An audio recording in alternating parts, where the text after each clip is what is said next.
Hello students, I hope कि सब अच्छे होंगे, ठीक होंगे।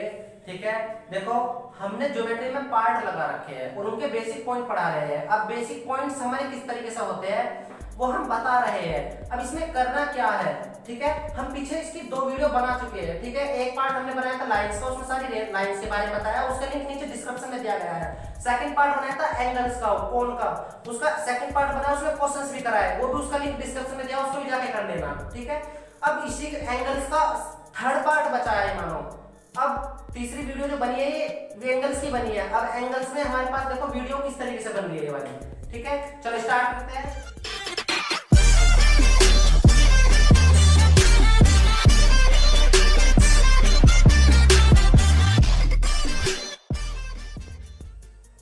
ठीक है, देखो आइए चलते हैं टॉपिक्स क्या है। देखो अब टॉपिक हमारे पास ज्योमेट्री चल रही है। ज्योमेट्री में टॉपिक चल रहा है हमारे पास एंगल्स। एंगल्स, ठीक है।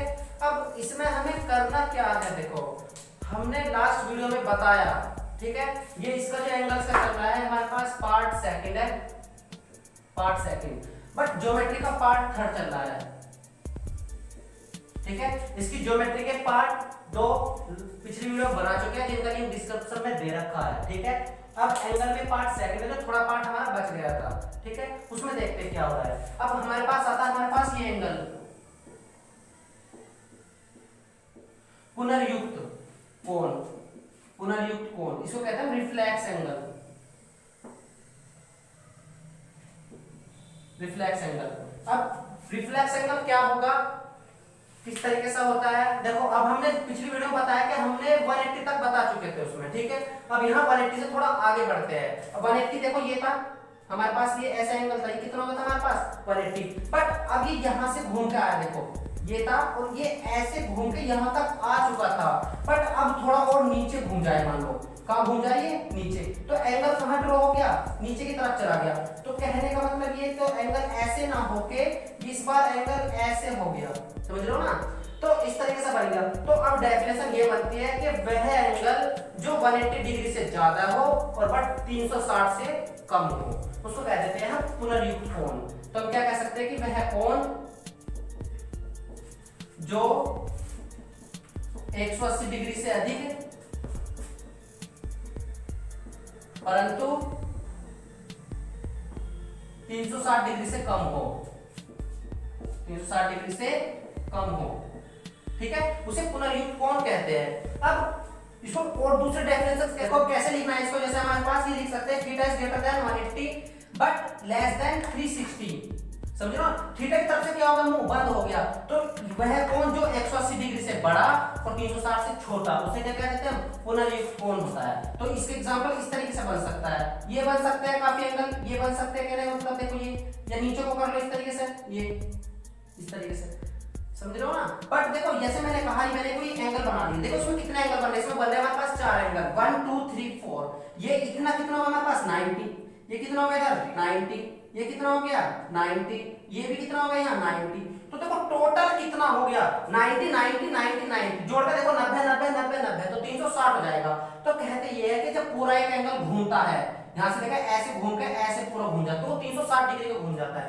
बट यदि मैंने ये कहा कि ये एंगल देखो इस तरीके से ऐसे घुमा हुआ है, ऐसे घुमा हुआ है, समझ रहे हो ना, बाहर की तरफ से घुमा हुआ है, तो ये एंगल कितने वाला, देखो 90 का यहाँ था, 90 का इसमें था, और 90 का कहाँ है हमारे पास, इसको ऐसे करो 90 का यहाँ और 90 का इसमें, तो 90 90 90 तो 270 का हो जाएगा, कितने हो जाएगा हमारे पास 270 का, समझ रहे हो ना।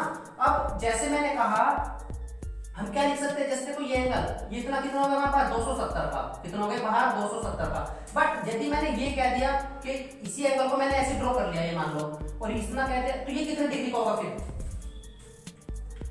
देखो ये कैसा सेम बनता है, ऐसा है, बस ये दोनों इस तरीके से बन रहे हैं, बट दोनों में डिफरेंट क्या है, डिफरेंट देखो दोनों में इतना है, ये बाहर की तरफ से घूम रहा है, ये कितना है 270, ये ऐसे घूम के आया है, बट ये अंदर की तरफ का, अंदर की तरफ ये कितने का होगा 90 डिग्री का, चाहे तो इसको ऐसे कर लो या इसको देखो ऐसे कर लो, तो ऐसे 90 डिग्री का, तो दोनों में कंफ्यूज मत होना, ये ऐसे है, ठीक है।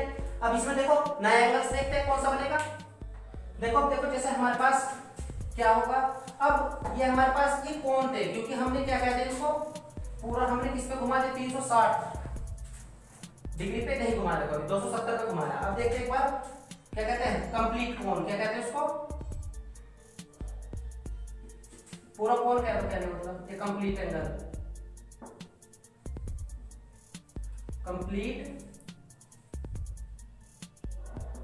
कंप्लीट एंगल, ठीक है। अब वो क्या हो जाएगा, देखो वह कोण जो 360 डिग्री वो तो सब पूरा कोण कहते हैं, या मतलब उसको कंप्लीट एंगल कहते हैं, समझ रहे हो ना। तो वह कोण जो 360 डिग्री का होता है, ठीक है। जैसे हमारे पास ये हो गया और ये ऐसे घूम के ऐसे बन गया, मतलब ऐसे से ऐसे बन गया, तो ये क्या हो जाएगा हमारे पास, जो इतना एंगल बना है सारा इसमें, ये क्या हो जाएगा हमारे पास 360 डिग्री का कोण हो जाएगा, ठीक है।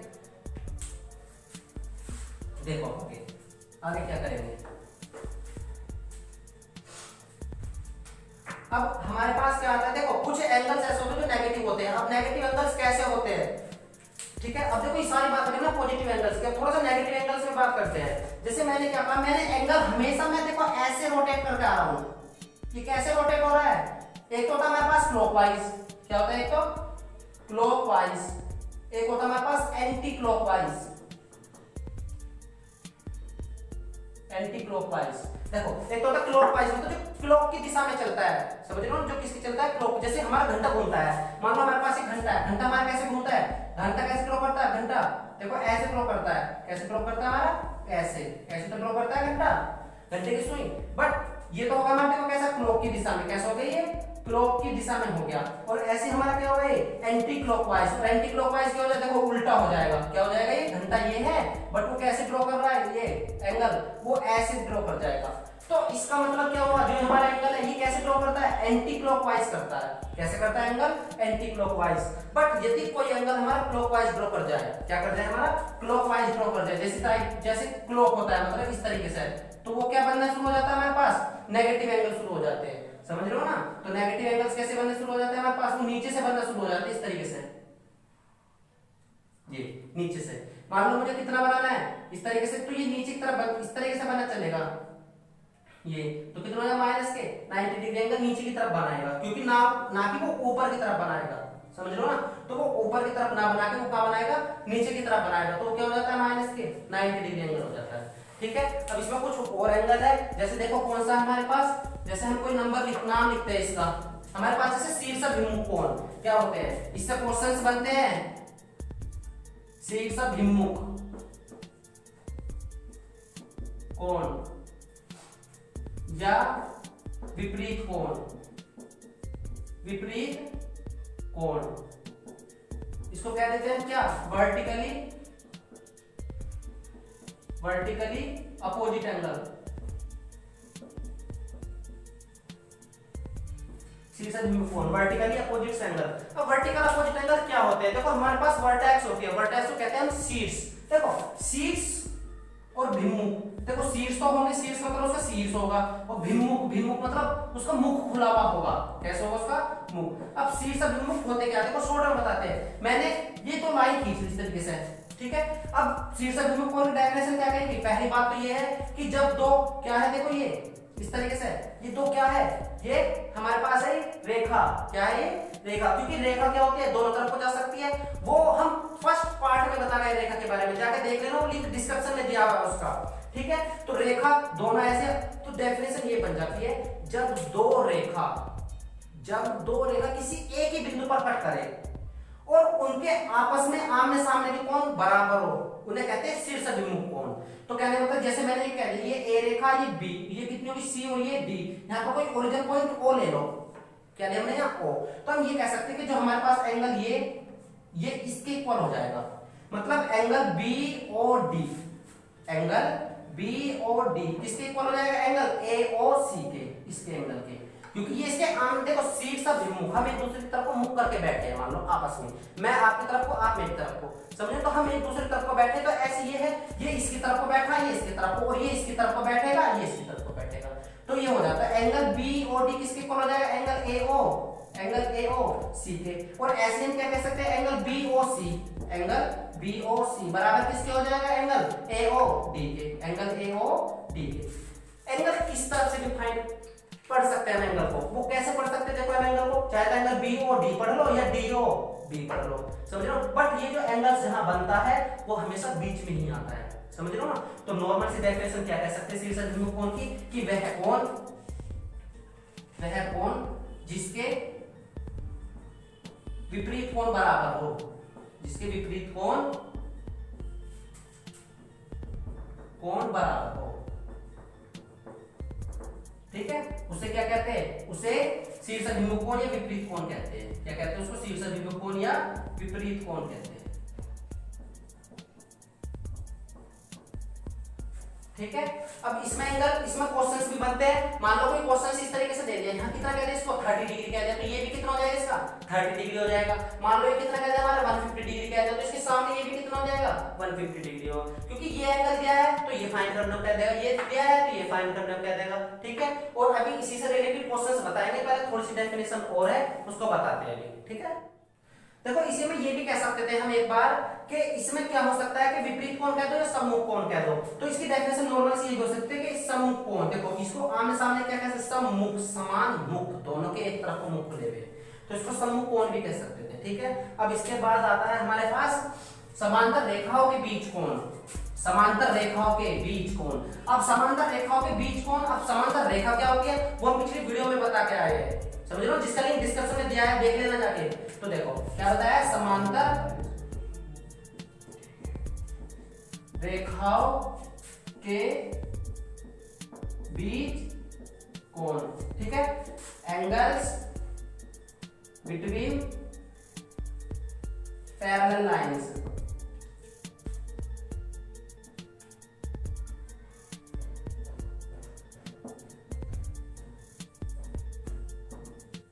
समांतर रेखाओं के बीच कोण। अब समांतर रेखा होती क्या है, मैंने बताया, ये जैसे मैंने कोई लाइन खींची, ठीक है। अब समांतर रेखा है, समांतर रेखा में पिछली वीडियो में बताया है, उसमें समांतर रेखा क्या थी कि जिसमें दोनों रेखा आगे बढ़े और आगे जाके ना कटे। ट्रेन की पटरी मैंने बताया था, क्योंकि जैसे जैसे ट्रेन के पहिए ऐसे ऐसे घूमते जाएंगे, ट्रेन के पहिए ऐसे ऐसे घूमते जाएंगे, तो वो भी ऐसे ऐसे घूम, बट ये आपस में कहीं जाकर नहीं मिलेंगे, समझ लो ना, आपस में कहीं जाके नहीं मिलेंगे, तो ऐसी लाइन होती है। तो कह रहा है समांतर रेखाओं के बीच कोण। अब बीच कोण कहां से बनेगा, अभी इसमें कोई कोण बना नहीं है, तो मान लो हमको एक लाइन ऐसे डाल दी हमने, इसको क्या कहते हैं हमने, तिर्यक रेखा कहते हैं। अब तिर्यक रेखा भी पिछली वीडियो में बताया, उसमें जाके देख लेना, इसका फर्स्ट पार्ट जो बनाया है, ठीक है, लिंक दे रखा है।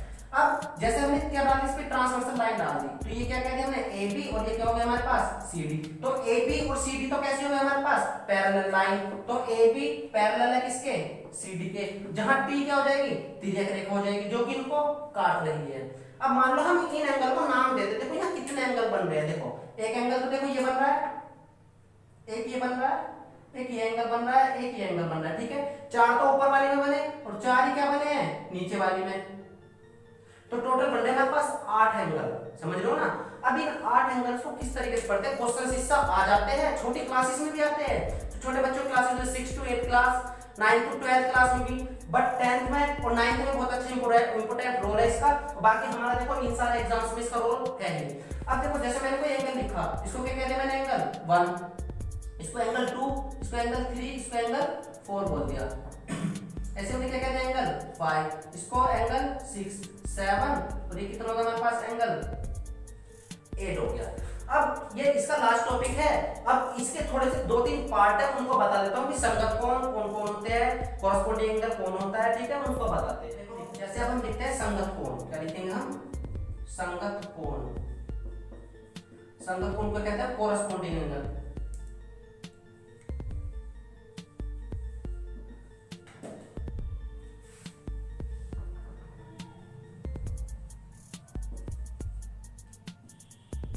कॉरस्पॉन्डिंग एंगल्स, ठीक है। अब देखो संगत कोण क्या होते हैं, अब हमें इसी में डिफाइन करेंगे टोटल में, इसको थोड़ा साइड को लिखो। देखो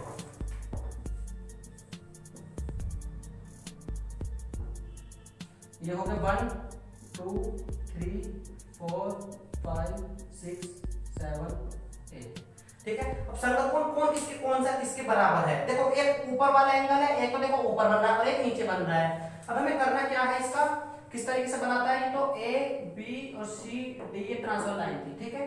अब देखो जैसे संगत कोण हमेशा देखो या तो दोनों एक दूसरे के ऐसे होंगे, या तो ये ऐसे होंगे या फिर वे ऐसे होंगे, समझो, या तो वे ऐसे होंगे या फिर ऐसे होंगे। अब ढूंढो, देखो कौन किसके बराबर, देखो ये देखो 1, ये भी ऐसे, देखो दोनों ऐसे है, तो 1 5, तो एंगल 1 बराबर किसके, एंगल 5 के। अभी देखो देख 2 ये ऐसे है, तो इसका इधर कैसे होगा, देखो ये 2 ऐसे है, तो देखो इसमें ढूंढो एंगल 2 किसके हो जाएगा, एंगल 2 एंगल 8 के हो जाएगा।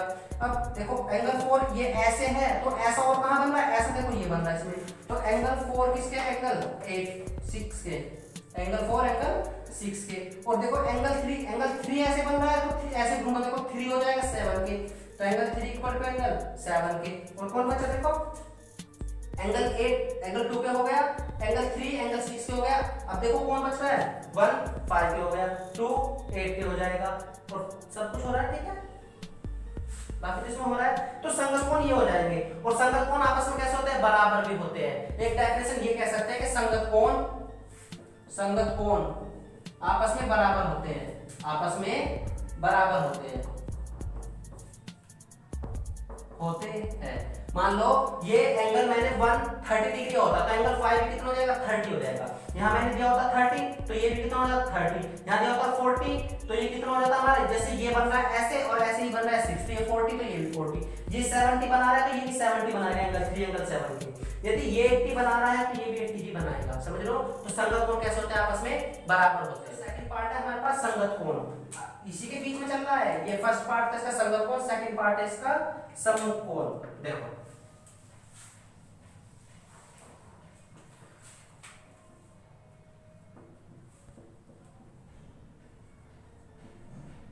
सम्मुख कोण, ठीक है, वर्टिकली अपोजिट एंगल।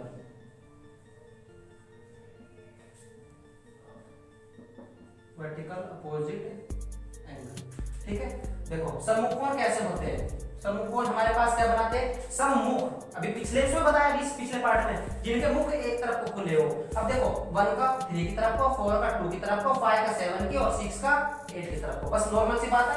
सम्मुख कोण को आमने सामने, जो एकदम दूसरे के आमने सामने बैठे, देखो 1 के सामने कौन बैठा है, 1 के सामने एंगल 3 बैठा है, 2 के सामने कौन बैठा है, एंगल 2 के सामने एंगल 4 बैठा है, और एंगल 5 के सामने कौन बैठा है, एंगल 7 बैठा है, और एंगल 6 के सामने कौन बैठा है, एंगल 8 बैठा है। तो सम्मुख कोण क्या है, नॉर्मल सी बात ये है कि जो आमने सामने को, वर्टिकल अपोजिट, एक दूसरे के वर्टेक्स से जुड़े हुए हैं और अपोजिट आपस में, ठीक है। 1 और 3 2 4 5 7 6 8, तो बराबर। यदि ये 180, यदि ये 150 दिया है, तो ये भी कितना जाना है पास 150।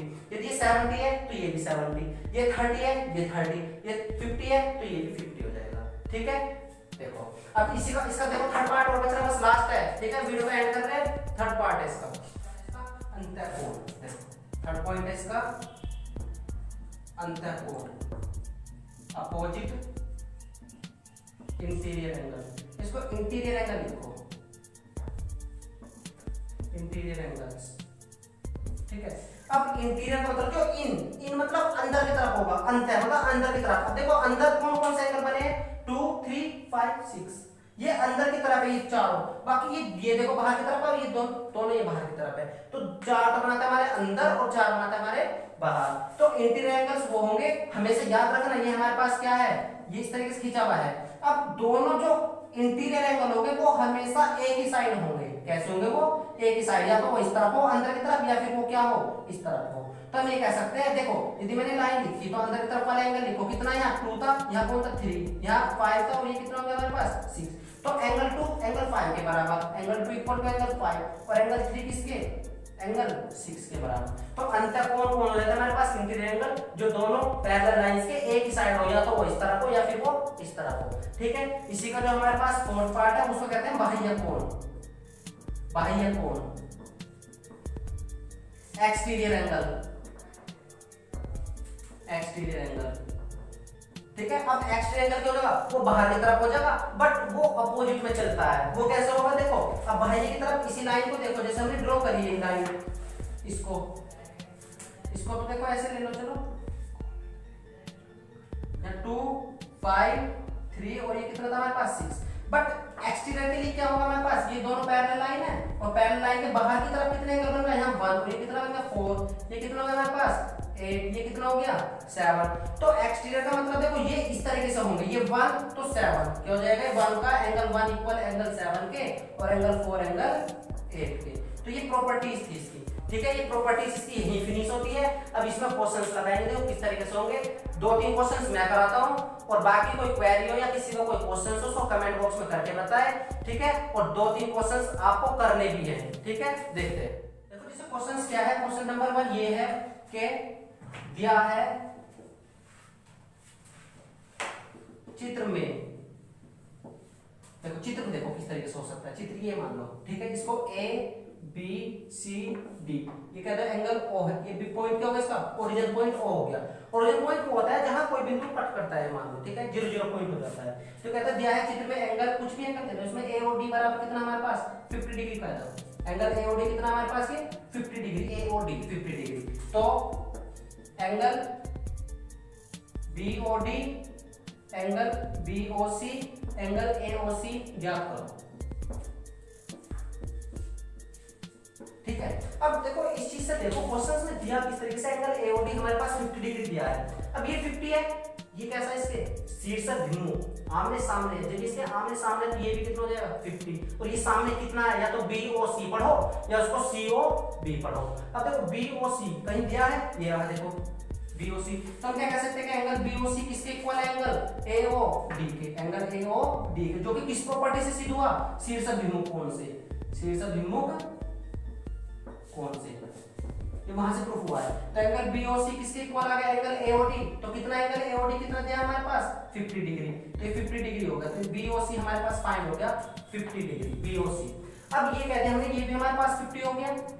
अब बात आती है या तो इस एंगल को फाइंड करो, इसको बी और डी को फाइंड करो, या फिर फाइंड करो ए ओ सी को। अब हम किसको फाइंड कर ले, मान लो हमें ये फाइंड करना है बी और डी, और बी और डी एक रेखा पे बना हुआ है, देखो इस तरीके से, ये कितना हमारे पास 50 डिग्री, बाकी ये एंगल बच गया इतना। अब एक रेखा पे जितने भी एंगल बने होते हैं, जितने भी कोण बने होते हैं, उनका योग 180 डिग्री होता है। जैसे मैंने कोई रेखा खींच दी, उस पर कितने एंगल खींच रहा हूं ऊपर इसके, समझ रहे हो ना, तो इनका योग कितना हो जाएगा हमारे पास 180 डिग्री हो जाएगा, इनका सबका योग कितना हो जाएगा, इन सबका योग 180 डिग्री। अब देखो तो इसमें भी क्या हो जाएगा, जब इन दोनों का योग 180 डिग्री हो जाएगा तो ये 50 डिग्री, तो ये कितना बचा फिर 180 में सब्ट्रैक्ट कर दो, 180 में से घटा दो, तो कितना बचेगा, ये 130 डिग्री बच जाएगा। या ये कह सकते हो कि एंगल AOD और एंगल DOB या BOD का योग कितना 180 डिग्री, तो ये कह सकते हैं angle AOD plus angle BOD का योग बराबर 180 डिग्री, और एंगल AOD कितना दिया है 50, यहाँ रख दो, तो 50 प्लस एंगल BOD बराबर 180, ठीक है। और इसमें से हम क्या निकाल लेंगे, एंगल BOD बराबर कितना हो जाएगा, इसको उस तरफ ले जाओ, तो 180 माइनस कितना हो जाएगा 50, तो एंगल BOD बराबर कितना आ जाएगा हमारे पास 130, ठीक है। तो देखो एंगल BOD 130 आ गया, ये 130, तो ये इसके सामने कितना होगा, मैं नहीं बता रहा इसको, अपने आप कमेंट बॉक्स में करके बताना इसके लिए कितना होगा इसके, ठीक है। प्रॉपर्टी देखना अपने आप कैसे होगा, किस तरीके से होगा, ठीक है। अब इसमें एक क्वेश्चन और बताता हूं, बस फिर इसको क्वेश्चन को फिनिश करें, ठीक है। देखो क्वेश्चन नंबर 2 किस तरीके से है, ये देखो जैसे क्वेश्चन है, होता है ठीक है, नहीं होता है तो इंस्टाग्राम पे पवन एजुकेशन पॉइंट क्लिक करना, वहां मिल जाएगा, ठीक है, नहीं तो कमेंट बॉक्स में ही बताया। जैसे क्वेश्चन नंबर 2 है, तो इसमें भी क्या है कि दिया है चित्र में देखो क्वेश्चन ऐसी है, सेम ऐसी है, मान लो मैंने कहते कितना है 3x है, 3x रख दो, ये कितना हमारे पास 5x, इसको 2x रखो, ठीक है, ठीक है। चित्र में कितना हो जाएगा, एंगल BOD बराबर 2x तथा एंगल BOC बराबर 3x है, BOD 3x और ये BOC 2x है, तब angle BOD, angle BOC, angle AOD, angle AOC, angle AOC के मान ज्ञात करो, ठीक है। देखो करना कुछ नहीं है, क्वेश्चन में एक बार हिंट बता देता हूं एक बार, ठीक है। देखो इस बार मैंने ना तो कोई कॉरस्पॉन्डिंग एंगल, इसमें ना तो देखो अपोजिट दिया नहीं है, नहीं फाइंड कर सकते, क्या मतलब हम कुछ घटा के जोड़ के नहीं कर सकते, बट क्या हो सकता है, देखो ये एक लाइन पे बन रहे हैं ऊपर, और लाइन एक पे बनते हैं तो उनका योग कितना होता है 180 डिग्री, तो इन दोनों को जोड़ लेना, 3 और 2 कितना हो जाएगा 5x इक्वल टू 180 रख के उसको डिवाइड वगैरह कर लेना, फिर x की वैल्यू यहाँ रखी जाएगी, यहाँ रखी जाएगी, तो जितना यहाँ एंगल आएगा, जब जैसे 3 मल्टीप्लाई, मान लो x की वैल्यू हमारे पास कुछ भी आ जाए, मान लो मैंने x की वैल्यू 20 रख दी, तो 23 जा कितना होगा 60, तो यहाँ कितना पॉइंट हो जाएगा हमारे पास 60 आ जाएगा। जब ये 60 तो ये भी 60, जब यहाँ कितना रखोगे फिर 20 रखोगे तो 22 जा कितना 40, जब ये 40 तो इधर वाले 40। ठीक है, इस तरीके से करना। थोड़ा सा हट के जरा सा क्वेश्चन है उससे, क्योंकि इस बार एक्स में क्वेश्चन थे। ठीक है, ये वीडियो यही थी। अब इस वीडियो के लास्ट में जिसने बेल आइकन नहीं दबाए वो बेल आइकन दबाए, क्योंकि ये आने वाली वीडियो आपको मिलती रहे। ठीक है, नेक्स्ट लगाइए आप।